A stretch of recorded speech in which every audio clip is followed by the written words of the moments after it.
Good evening, everyone.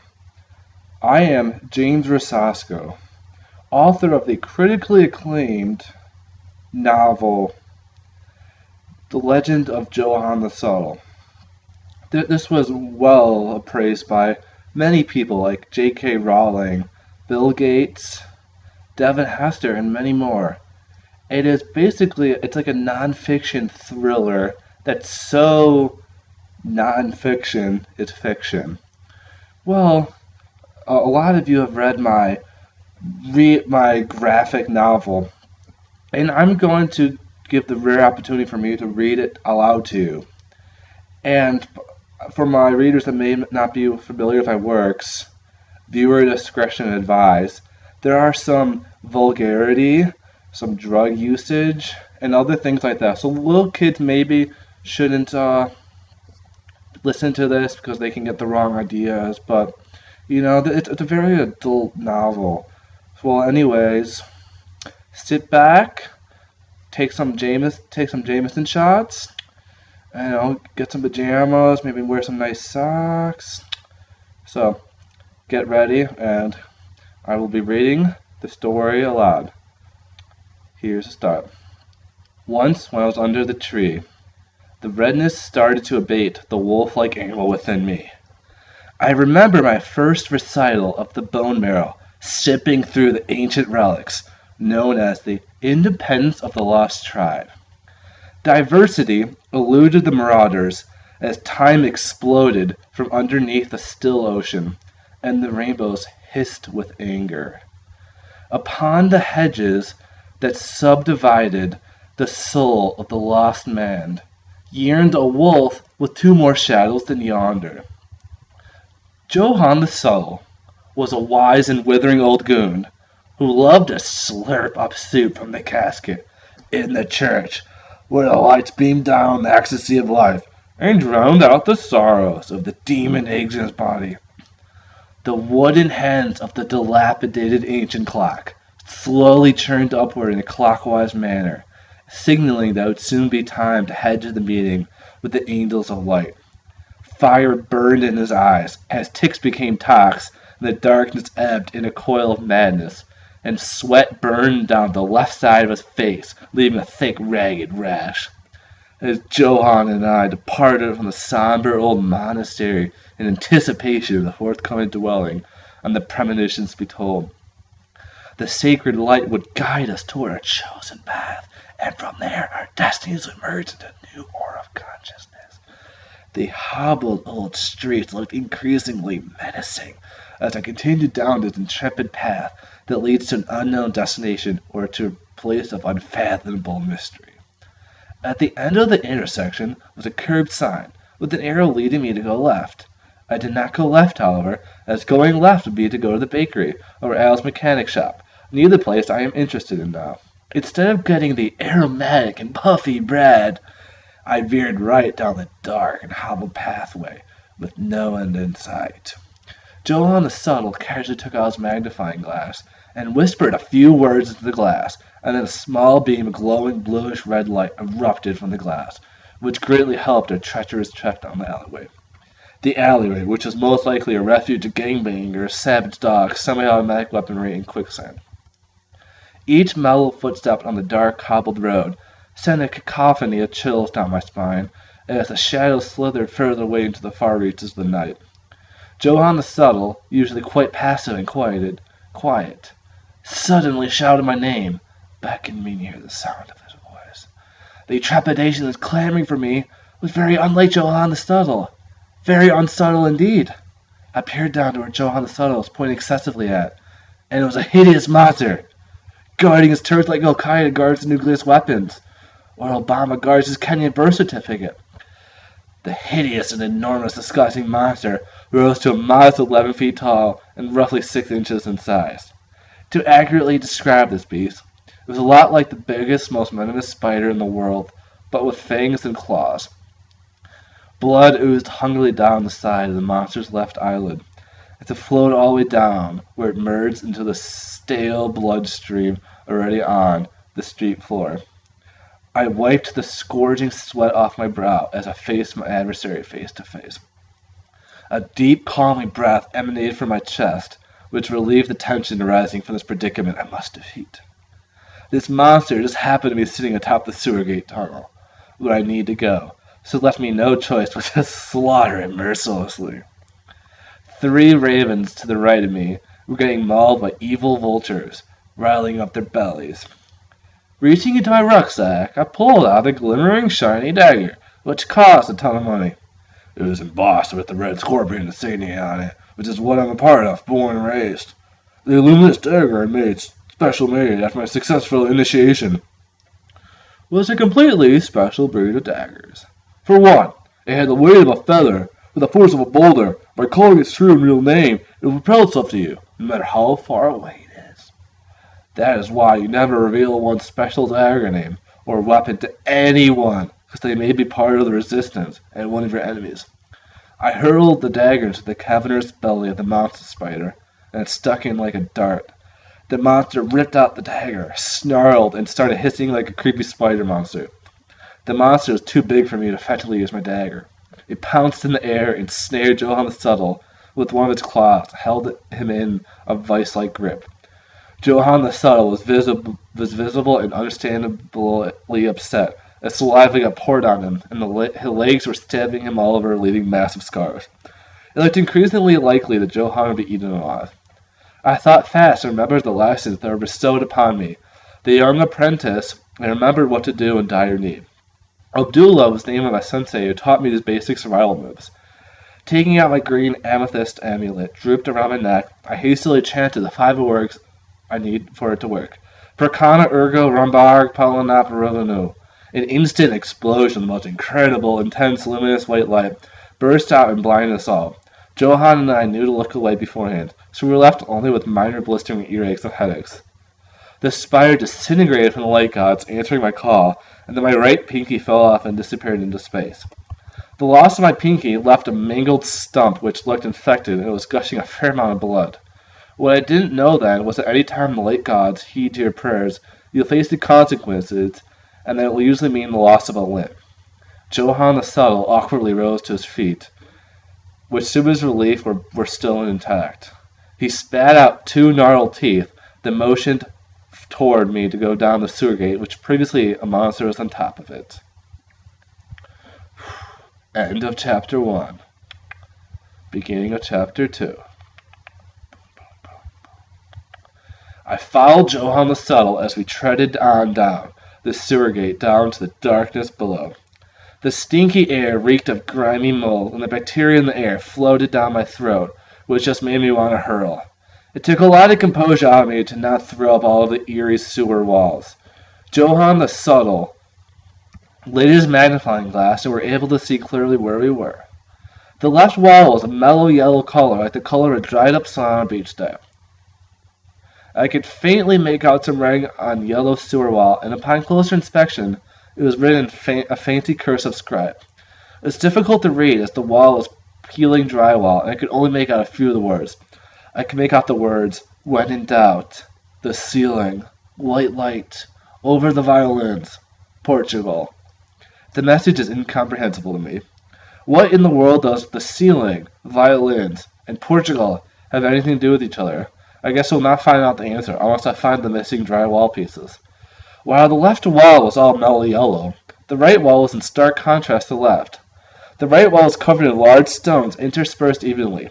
Each stone was either black or red, and was just rows of either red stones across or black stones going across. I thought that these walls were very curious. I wanted to know who bothered to make that wall that way, or was it done just by chance? Then I peered skyward, which rose nearly 100 feet soaring in the air. Atop the ceiling of the cavernous tunnel was large crystal shards embedded firmly into the top of the wall. The crystal shards glowed intensely and glowed exuberantly bright and flashed from one shade of color to the next in a slow crescendo of changes. I was awestruck at this fascinating sight with all the colors pulsating and gyrating like at a music concert. I felt more relaxed as I watched the blues slowly change to greens, then ebb to a yellow. Then Johan the Subtle pointed at the orb stone in the center of the ceiling, surrounded by the glowing crystal shards. The golden brown orb was rotating clockwise manner and was making a chukka-chukka sound as it emitted a dark light that when I watched it appeared as if it was moving in slow motion, and that time was stilled. All I could focus on was the incredible dancing display of the lights around me, and for the first time in a while I smiled and laughed to myself maniacally.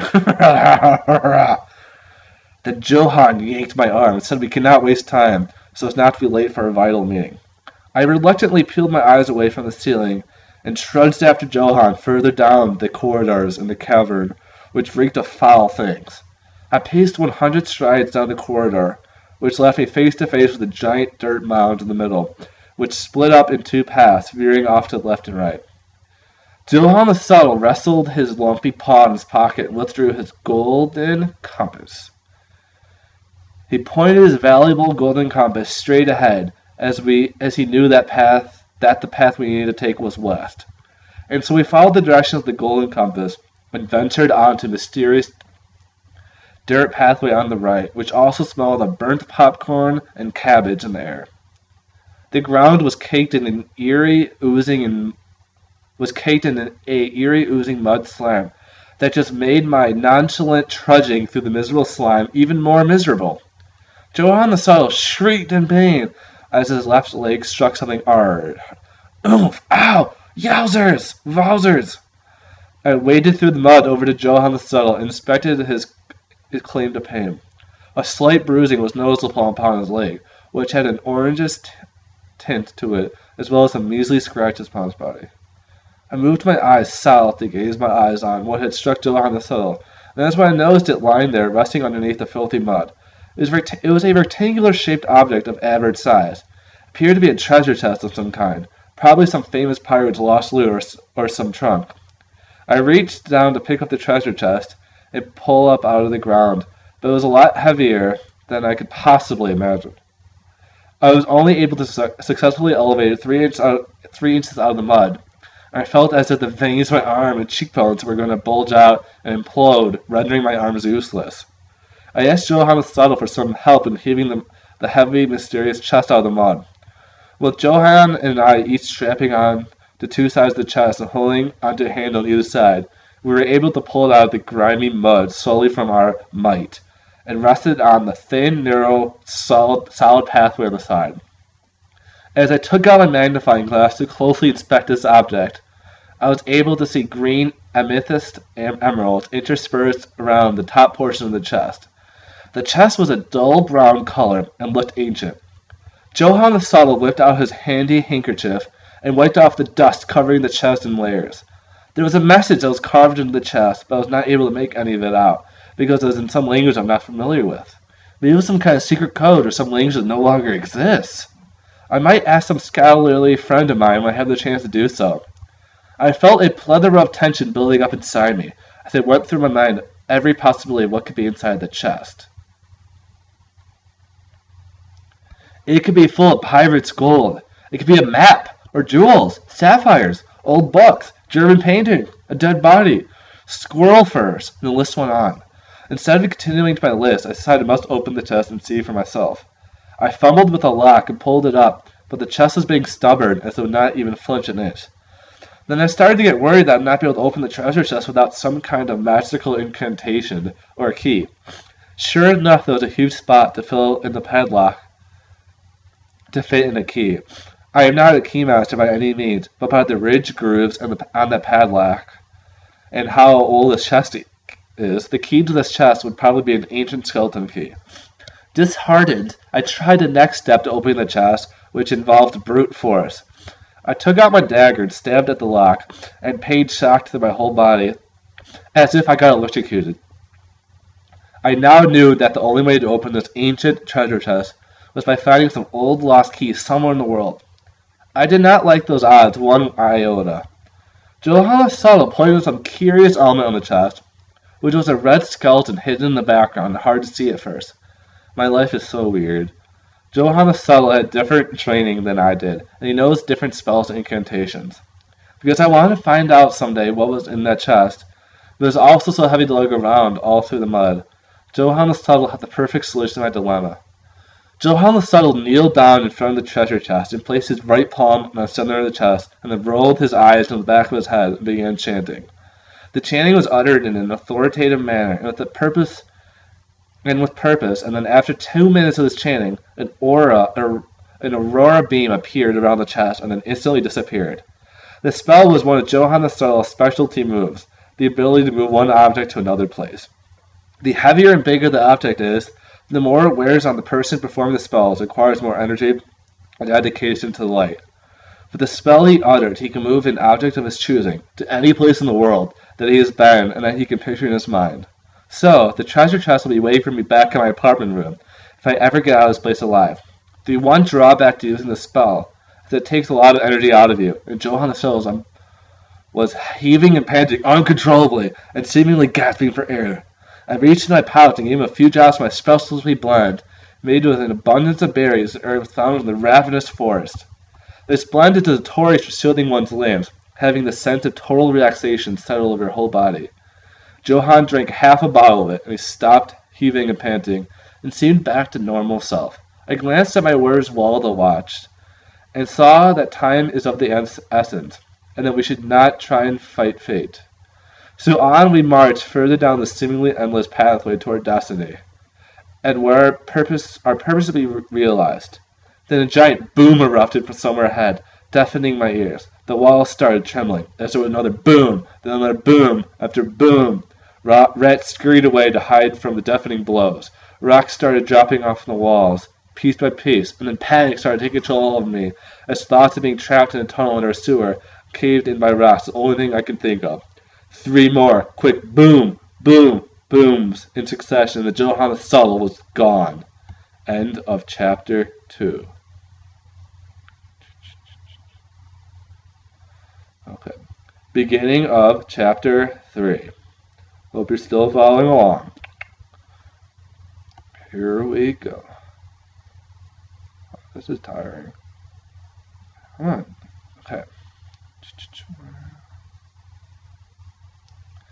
I stood frozen with fear as my heart was racing faster than a sports car. As I was trying to process everything around me. Rocks were slowly detaching from the walls and throwing themselves every which way, which resonated in a loud clang. I shouted Johan repeatedly, but to no avail. I even took one large gasp of air and went under the mud, grime, in search for him, but all I came across was more filth than Johan the Subtle. He'd somehow simply disappeared, vanished like a ghost. I realized I was now all alone in the middle of a decaying tunnel, far underground, and now directionless, because Johan the Subtle was the one in charge of the golden compass, among other supplies. I knew that I must not dwell on Johan the Subtle right now. It is as perilous to act in order to survive the onslaught of rocks falling down. I do not want to be stuck in this god-forsaken place, to never be found again. I looked behind me and saw that the entrance to this pathway collapsed, blockading off an escape route. The only way out is to continue on forward by myself in the unknown depths, or I will die. So I started sprinting as fast as I can, while also dodging and ducking large missile rocks and jumping over large sinkholes at the same time. I've been running for 3 minutes, and I noticed a wooden door faintly at the far end of the corridor, which seemed to glow bright light flowing out from underneath the door. I must make it to that refuge, and then it would be safe. I could figure out my next course of action later. Seeing that there appeared to be lights coming from the door far ahead got me to wonder if there are people inside or people living there. I rushed onto the door in the distance as the deafening sound of rocks cracking enveloped me like a blanket. Roughly 50 yards from the safety of the blanket, a large boulder was in the middle of my path, so I leaped over it. While I was in the air jumping over the large boulder, I got struck multiple times from the falling rock missiles. One was a headshot. Those hit me in various parts of my body, leaving me welts all over my body, and leaving me gasping for air. The first hit I sustained to the head gave me a severe concussion, and I fell down and cracked my head open on a large boulder. I did not remember too much except for the salty taste of blood dripping from the missing part of my forehead, dripping down to my mouth. I had multiple gashes and cuts everywhere. I was unable to move or use any amount of energy. All I wanted to do was forget my worries and enter a permanent dream state, free from all stresses. The last conscious thought I remember was that I hoped that I'd die quickly, and then my eyelids slowly fluttered shut, and all was quiet for a while. I did not know how much time had passed since my fall, but I drifted into a dream state about me flying in the air like a madman and soaring in the air. End of chapter 3. Beginning chapter 4. I opened my dark brown eyes with my hazelnut eyelids and looked around. I was nearly 1,000 feet off the ground, being swept in the air, higher and higher and incredibly fast. I figured that I must be going crazy and hallucinating, and I must be dead because I did not have the ability to fly, and that gas in my head probably killed me. I then saw how it is that I'm floating in the air. A 50-foot horsefly was flying me on its back to some unknown destination. I fucking hate flies, but I was in no state to kill it as my life depended on this fucking ugly horsefly. This is not a usual fly. This fly glows in the dark and shoots laser beams out of its ginormous ass. It also shoots venom out of all its 20,000 eyes. It also had menacing fangs and smelled like a group of fat people running on a treadmill. Being on this fly is not much better than dying by rocks crushing me. Finally, I noticed that we were descending down to a cavernous room right below us. I braced myself for the fall and jumped off and rolled, which just hurt my head gash even more. I did not have any more blood to bleed out of my body, which is one positive. Then 7 cloaked people came out of different hallways, all chanting Gaelic in unison, and all wore Viking helmets as well. Each of them carried the finest harpoon I ever seen. They shuffled on over to me, but now yelling as loud as they can in Gaelic. This is what it sounded like to me. I don't speak Gaelic. The one in front bore a name tag that said Doug, so I assumed it was his name. Doug then started speaking to me in normal English. Hello, we've been waiting for you for some time now. I'm sorry you almost died from those rocks. We sent our handy fly over to you to save you, as well as some potions to stop the bleeding a bit. We'll mend you some more, and then you'll be fit. Fit for what? I asked. Then each of them told me how I am their chosen disciple, and I must lead them to victory. I told them I don't know who they are or what the fuck they are talking about. Doug told me that his fortune teller prophesied of this day, that I would show up and I would win the war for the Gaelic wizards against the Jewish clowns. I told them all that they were bat crazy and I must not be late for my meeting with the light gods. Then I thought about asking the Gaelic wizards if they have seen Johan the Subtle. They hadn't. They told me that if I'm successful in my endeavor in slaying all the Jewish clowns, he'll give me a prize. He told me, you can go to your meeting after you slay all of your clowns. Then Jamal the wizard came up and told us a story about the Jewish clowns. We used to rule this land until these slobbering clowns got in the way and butchered our families with machetes and chainsaws and sent us the video footage. What they also did, though, is steal our most valuable and ancient skeleton key, forged from the ancient volcanoes. If you kill all the clowns with enough menace, you get to keep the skeleton key in all its power. I decided I had no choice but to kill some clowns. Then the Gaelic wizards tended to my wounds until they were satisfied I was no longer going to die. But then, all of a sudden, Pablo the Gaelic wizard threw his harpoon through the chest of 3 of his fellow Gaelic wizards, killing them instantly. Pandemonium filled the arena instantly as the remaining 3 wizards and I scrambled for cover. I took cover behind the horsefly as a bomb exploded from out of one of the windows, and 12 ninjas burst in, shielding their shurikens. 2 of their Death Stars sliced the throats like butter of Gaelic wizards Luana and Peter. They also perished. The only ones remaining alive were the 12 evil ninjas, the fucking ugly horsefly, Pablo the traitor, and Doug and I. I hopped on the horsefly and grabbed Doug by his shoulders and flung him on. Then we flew in the air in the fly with the encouragement of Doug, started shooting venom at all the ninjas, instantly blinding them all, and then melting away their flesh into ash. The ninjas howled with pain as the limbs were melting into nothingness. Then I took control of the fly's butt lasers and shot the remaining ninjas dead. Then I swooped down on the fly, stood up, took out my dagger, and chopped off Pablo's head in one quick swoop. I caught Pablo's head in my hands, so then I fed it to the fly and ate it hungrily, and gave me a wink of approval. Wink, with everyone else dead around us, that just means it's up to Doug and I to slay the rest of the Jewish clowns. I got psyched for the battles to come as I drifted to sleep on the fly. End of chapter 4.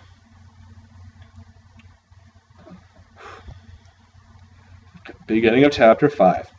The Jewish clowns were an evil species dating back to the year 3102, when they were on their bloody rampages all over the towns. The Jewish clowns were cheap bastards who loved slicing up kids, especially while donned in makeup and a full emo gothic clown costume. Doug told me that they were responsible for killing off all the unicorns and all the Gaelic wizard bounty hunters, which made me cry. There was nothing better to eat than unicorn onion loaf soup, and now I can never eat that again thanks to them Jewish bastards. Fuck them Jews, and fuck clowns, and fuck wizards, fuck tunnels too. The Jewish clowns lived in a tall and eternal dark mountainside, in a very secluded and hidden place. The only way to get to this clown lair is to have the seventh sense, which is the ability to see ripples in the fabric of time, to then go across space and time. The Jewish clowns lived in a different world from us, but Doug had the seventh sense, so we were able to still navigate there. The head honcho of the Jewish clowns was named Vladimir von Cut-Your-Throat, which was a family name he inherited. Doug told me that the clown's hideout was guarded heavily by some of the most gruesome monsters. It would take a true warrior to get to the top of the mountainside. I am always down to slay some clowns. My mother first taught me how when I was 5 at my birthday party. She hired a dumb clown to entertain my friends and I for my party, but to my surprise, she instructed me how to properly slay the clown in a nice and tidy manner. My mother held the clown down and gave me a shiny new steak knife that was glistening in the sun. I stabbed him directly in the heart like she taught me. She was so proud of me. That was one of my fondest memories I have of my mother and I. She was a saint. Then my mother saw how well I stabbed the clown to death at such a young age, so she got me the biggest birthday cake in the world. It was literally in the Guinness Book of Records for the biggest cake ever. We were flying currently over an orange desert, and the heat was exhausting. Looking down, I saw 3 lizards mating with each other. Then a scorpion killed them all. I laughed. Then Doug started filming with his hands in the air and moving his hands apart right in front of us. The air in front of us shifted and became a wormhole into a different universe. We flew right on through and instantly felt the cold freeze as we entered the frozen mountains of the Jewish clown world. I fell down the snowy bank and shuddered. Doug came off the flight and pointed up the mountainside, which was only 50,000 miles, straight up in the air, and said the clown lair is hidden somewhere up there. But, he said, they have magical sensors everywhere in the air to prevent magical attacks. You will not be able to fly up to the top, or a laser beam will blow us to pieces in seconds. Well, fuck, I said. So how in the world are we supposed to get up there, I asked Doug. Doug replied by saying rocket-propelled snowboards and grabbed 2 from underneath the fly. I got on it and instantly locked around both my legs. These were special rocket-powered snowboards, where it goes based on your thoughts. Just by thinking going straight, looking ahead, that's where you will go. You can even talk to it and say, follow Doug, snowboard, and it will. Then I was off following the last Gaelic wizard alive on a rocket-powered snowboard in a different universe to kill all the Jewish clowns to then get a key and then maybe meet with the light gods. End of chapter 5. Okay. Chapter 6. Doug and I were zipping through the mountainside, going faster than a rocket getting launched, and I was having so much fun with my best friend Doug. Doug was basically the coolest guy in the world. At about 10,000 miles up, I was boarding off this jump and did a sick 720 flip, at which I landed on the icy ground below. But then a Yeti monster popped out of the ice ground below and grabbed me with him as I was plunged into the frozen waters. I was gasping for breath as this menacing creature was gripping me hard and not letting go. I thought I was going to die for about the millionth time today. The Yeti monster was kind enough, however, to provide me with a scuba mask, which he gave me, as well as an air tank, which I was eternally grateful for. So maybe this Yeti monster wasn't here to kill me after all? The Yeti monster swam rather rapidly, and I was able to see all of the breathtaking fish swim by me. Eventually, we swam into a little dark alcove cave that I was so glad to see because I was no longer in freezing cold water. The Yeti plopped me down in a lounge chair as he went to go brew some coffee, and then got me some blankets to warm me up. The Yeti monster then chugged his coffee and said, "Hello, young human. I am Jebediah the Yeti, and you are in grave danger." I asked him, "What?" Then Jebediah told me a story that was so shocking I could hardly believe it. Jebediah told me how he pulled me under the icy depths to save my life. He told me that the guy I was with is not to be trusted, and he surely lead me to a trap, and I should not follow him because he senses all of the evil genes inside him. He wants to use you to get what he wants, which is probably to steal some gold or something. Then the shocking part came when he asked me about my mother. "Your mother is one of the top chiefs of the Jewish clowns. She is one of the most prominent members, young Ackerman. I was flabbergasted. My mother, a Jewish clown? Mind blown. And how did Jebediah know my name? Then Jebediah went on by saying that the Jewish clowns are perfect peaceful creatures, but some people have been trying to take everything of theirs. The clowns retaliated by killing their families in self-defense, and now there's a bitter feud going on, now with some members of the Gaelic Wizards. I asked him then, is Doug going to kill my mom? I gotta stop him! Jebediah nodded and continued by saying that Doug does not work alone. He has an extremely powerful sorceress working for him in committing heinous crimes, but his identity has been kept hidden over time. Then I told the Yeti, let's go kill Doug and find the sorceress, and then I drank my coffee. End of chapter 6. Beginning of chapter 7.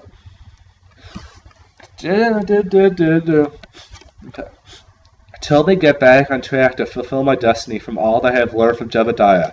I took numerous shots of Jameson, followed by Jack Daniels, followed by Sierra Tequila, followed by Southern Comfort, followed by Captain Morgan, followed by Johnny Walker, followed by a nice expensive glass of champagne. Feeling dazed by the copious amount of alcohol I needed to drink in order to function, I gazed at the ceiling, which was swirling too fast for my brain to comprehend, which made me angry and confused. Then the ceiling started moving towards me and turned into a giant face and was talking to me. I was tweaking out now. Then the face that came from the ceiling was burning a message on the wall, but was unable to read it because I was too focused on not throwing up and dying. I was unable to control my eyes, as if somebody else was inside of me, in full control of my body. My heart was beating a lot faster than it ought to. I felt energized, paranoid, angry, and happy, all at the same time, which made me confused and more angry. The Yeti was able to read to me the scrawled message and read it aloud, as I was running in circles as fast as I could because I saw giant evil shadows who looked like they were going to eat me. The message said, "Do not let your mother die, son. Make sure you kill Doug. I am sorry I left you when you were so young. But I have no choice, as I was recruited by the FBI and become an undercover spy, so to stop terrorists and other evil enemies. I've been undercover everywhere, but I've always been thinking of you."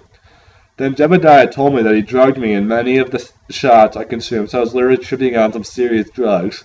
I felt like a fucking G. He then told me my father was here before in the past, and told him to give me the message if I came around to the Jewish Clown Mountain. What the fuck, Dad? You couldn't have written a letter or something? I don't even know what he looks like or what his name is.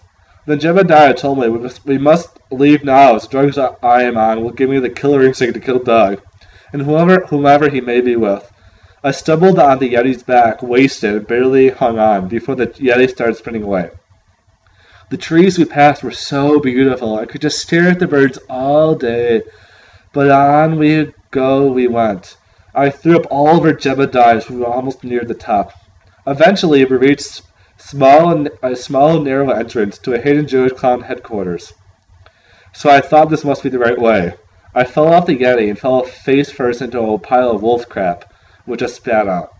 Then we walked into the entrance and saw all the dead Jewish clowns' bodies ripped apart to shreds everywhere. I was wading through clown Jew blood, which was over 5 feet in fresh dark red blood, and it smelled like blood. It also tasted like blood, and it sounded like blood.